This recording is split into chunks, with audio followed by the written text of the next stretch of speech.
네, 보신 것처럼 세월호가 침몰 1089일 만인 오늘 드디어 무트로 옮겨집니다. 네, 바다에서 육지로 마지막 문턱만 남겨놓은 세월호의 남은 여정은 어떻게 진행될지 전문가 모시고 자세히 짚어보도록 하겠습니다. 정용현 한국잠수산업연구원장 모셨습니다. 어서 오세요. 네, 어서 오십시오. 네, 안녕하십니까. 조금 전에 이제 저희가 취재 기자 연결해서 상황을 함께 살펴봤는데 그 세월호 물론 여러 가지 난관이 있었습니다. 선체 간섭 현상이라든지 램프 절단이라든지 좀 순조로워 보였었는데 마지막엔 좀 시간이 많이 걸렸거든요. 왜 이렇게 시간이 많이 걸린 겁니까? 네, 우선 그 현장 사진을 보니까 세월호가 한 반 정도는 육상에 올라와 있는 것을 제 눈으로 확인이 됐습니다. 좀 전에 저희가 확인을 했죠. 네, 이제 여기까지 오는데 시간이 많이 걸렸죠. 그러니까 왜 오래 시간을 걸렸냐면은 1차 할 때는 이게 모듈을 집어넣어서 들릴 수 있는가 못 들는가 그러면서 무게 중심이 어떻게 변하는가 하는데 약 한 10cm 정도 그던 게 아주 위험한 상황이어서 현장에서 매우 크게 걱정했을 겁니다. 그다음에 두 번째 2차를 하다 보니까 거기에 이제 무게가 부족하다는 걸 알았지만 2차에서도 연결하는 빔이 폭이 적다. 또 올리는 힘이 약하다 해서 이제 추가적으로 모듈 트랜스포터가 132개, 실질적으로는 480개 플러스 120개에서 600개의 축을 계산을 했겠고 여분으로 한 13개 축을 더 예비로 준비를 해서 한 게 시간 좀 걸렸고요. 이제 오늘 아침에 이제 그 어제 저녁에 시험 평가했지만 그 600축으로 했지만 무르게 올린다는 걸 가능하게 알게 됐고 그 다음에 오늘 아침에 새벽에 최종적으로 점검을 해서 일단 세월호를 이제 그 선미 앞쪽으로까지 이동시킨 상태에서 이제 물때 맞춰서 옮기는 것이 지금 현재 상황입니다. 그래서 지금 저희가 근데 화면에 모듈 트랜스포터를 잠깐 띄웠었는데 모듈 트랜스포터가 뭔지 일단 좀 짧게나마 좀 설명 좀 부탁드릴게요. 네, 우선 모듈 트랜스포터는 흔히 중량물을 설치 이동하기 위한 하나의 장치입니다. 그래서 안에 위에 있는 강판은 8.4m 내지 2.4m 이렇게 해서 그 위에 아주 그 강판이 있거든요. 이게 한 개 모듈입니다. 그러니까 이거를 이렇게 해서 600축을 연결해서 그걸 올려서 하는데 밑에 바퀴에는 이제 그 고무 타일을 쓴 것은 무게로 인한 충격을 방지하기 위해서 만든 것이고 이게 1개의 모듈이 다 연결해서 밑에 하이퍼 잭이라는 게 있습니다. 그걸 가지고 이제 그걸 선체 중량을 위로 올리는 거거든요. 그래서 세월호를 배에서 육상에 올 때는 이거 현재 상황에서는 이 모듈 축이 없으면은 올릴 수 없는 상황이죠. 꼭 필요한 장비입니다. 지금 저희가 이제 실시간으로 이제 화면을 보고 있는데 저 밑에 있는 저 부분이 모듈 트랜스포터인 거죠? 네, 그렇습니다. 저 주황색 그 위에 모듈이 있고 그 위로 이제 계속해서 운송이 되는 저 부분을 이제 말한 것 같습니다. 네, 저기서 화면을 보시면요.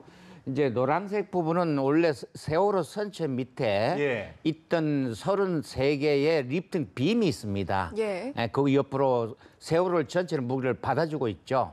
그 모듈은 리프팅 빔, 위에 있는 리프팅 빔하고 세월호를 그 모듈이 뒤로 올리는 거죠, 통째로.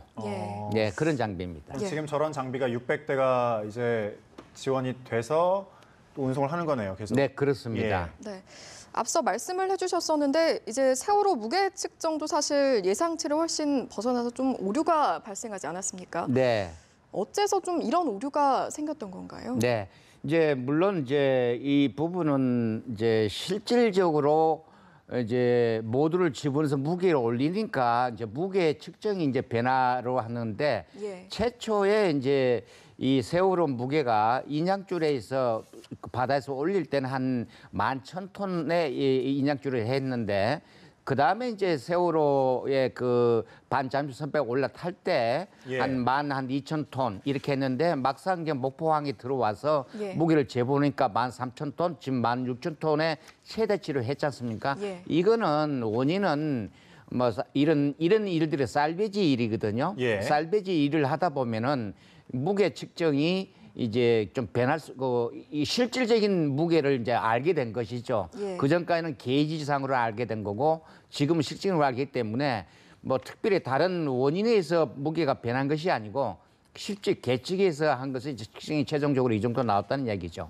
예, 저희가 이제 모듈 트랜스포터에 대해서도 이제 얘기를 했는데 이제 앞으로 어떤 식으로 그럼 움직이게 되는 건가요? 네, 이제 육상으로 나오지 않습니까? 예. 뭐 짧은 거리로 해가지고 이제 트랜스포터가 거치대로 옮기겠죠. 예. 이제 거치대에서 옮기면은 그거를 이제 모듈이 거치대 옆으로 이동해서 있으면은 이제 거치대에서 저 모듈에 있는 세월호가 예. 거치대로 이제 옮겨야 되겠죠. 그러고 나서 이제 앞으로 해야 될 일들은 이제 세월호 제일 우리가 해야 되는 미수습자 수색 아니겠습니까? 그렇죠. 이제 그 작업을 하기 위해서 우선 선체에 들어가는데 지장이 없도록 방역 작업이나 이런 그 소독 작업을 먼저 마치고 그런 건 오래 걸리지 않을 겁니다. 예. 그러고 나서 내부 수색에 들어가야 되겠죠. 예.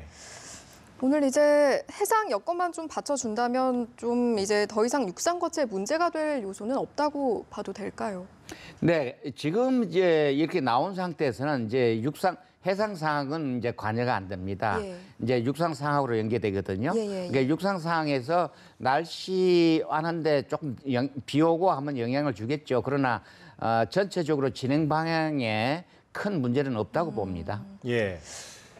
저희가 그 앞서 이제 수색 작업은 그 올려진 다음에 약간 상태를 보고 나서 이제 진행된다고 말씀해 주셨는데 오전 10시, 오늘 저녁이죠. 10시에 거치가 완료될 거라고 하는데 바로 수색을 안 한다고 하면 앞으로 수색 작업은 어떻게 이루어지는 건가요? 네, 아마 그 수색은 바로 예. 할 겁니다. 하는데 예. 수색을 하기 전에 아까 말씀드린 대로 선체를 진입할 수 있도록 이제 그 일단 확보를 좀 하고요. 우선 제일 예. 중요한 게 뭐 할 수 있는 여건을 조정하는데 그 여건 안에는 몇 가지가 있는데 첫째가 사람이 들어가야 되지 않습니까? 예. 이제 그런 부분에서 뭐 저 지장이 없는지 환경적 요소 이런 것도 봐야 될 거고 실지 1차적으로 한번 선박에 있을 때 조사는 했습니다만은 내부의 구조물이 이제 어떤 식으로 이제 수색 구조를 할 건지 실종자 수집이 제일 우선이니까 예. 그런 거 그다음에 이제 무슨 장비를 집어넣어서 진입료 확보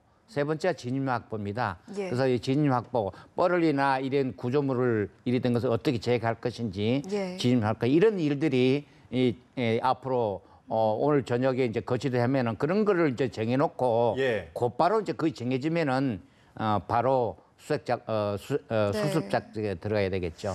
아무래도 수면 위로 올라와서 또 육상에 거치가 된 이후에는 부식이 진행되는 부분에 대한 우려도 좀 여러 가지로 의견이 제기되고 있거든요.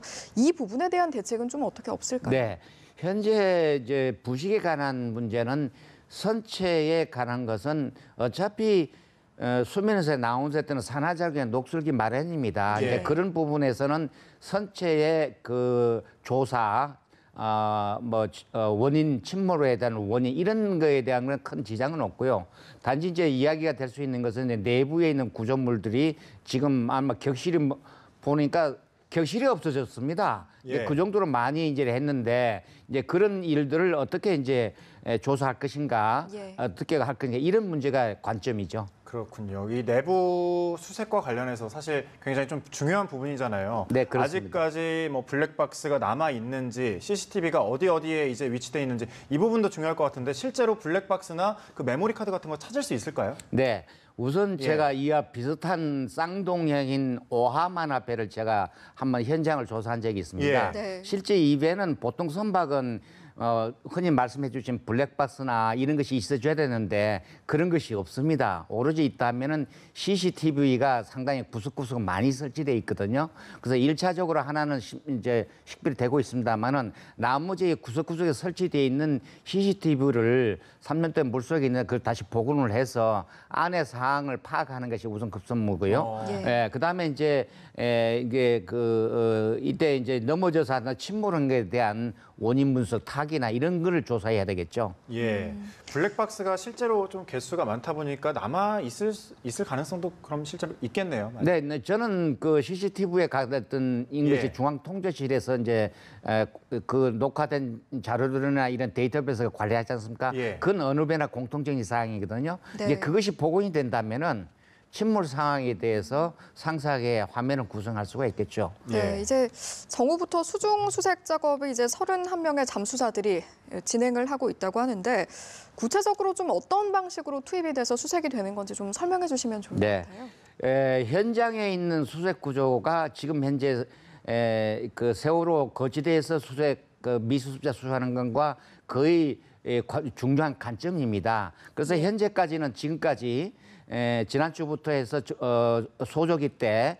1차적으로 수중에 있는 중량물들, 예를 들면 후미 램프나 또는 뭐 다른 중량물들, 마스트나 연돌 이런 것들 건져서 이제 육상에 올려놨거든요. 예. 이게 지금 오늘부터 하고 있는 거는 이제 구역을 이제 총 40개 구역으로 나눠가지고 1차 수색을 종방향으로 합니다. 예. 그리고 또 기본 계획적으로 이거를 1m 간격으로 해가지고 미수습자가 있을 가능성이 제일 높은 거를 종방향, 행방향 이중적으로 한 4번 정도, 2번 정도 종합해서 이렇게 하고 주변에 이제 이제 조류에서 예. 펜스에 친 주변에 거기서 걸려 있을 확률이 여러 가지 유물들이나 이런 그 유실물들이 있을 가능성이 많거든요. 예. 그래서 펜스 주변, 그러니까 중앙에 섹다도 하지만 펜스 주변에 중점적으로 할 겁니다. 예. 그래서 그런 방식으로 할 거고 또 하나는 이제 이런 것을 사람으로는 그 밑에는 완전 캄캄합니다. 시정이 거의 없습니다. 그래서 그런 부분을 수중의 음파 탐지나 소나 장비를 이용해서 전반적으로 이제 수색에 대한 미비한 점을 파악을 해서 예. 수중에 대한 것인데 가장 중요한 것은 이 부분은 현재 그 섹타 구역 안에서 이루어진 일들이거든요. 그 200m, 160m, 3m 높이의 그 펜스 안에서 이루어지기 때문에 이 안에만 하더라도 여기서 수색 구조 미수습자를 수색을 위한 그걸 확실히 해서 이거는 중국의 상하이 샬베지가 담당합니다. 예. 그래서 그걸 확실히 해서 국민들이나 유가족들한테 거기는 있다 없다 하는 것을 확실히 심어주는 신뢰성을 높여주는 것이 가장 중요합니다. 그러니까요. 확실히 좀 수색 좀 됐으면 좋겠네요. 네, 말씀 여기까지 듣도록 하겠습니다.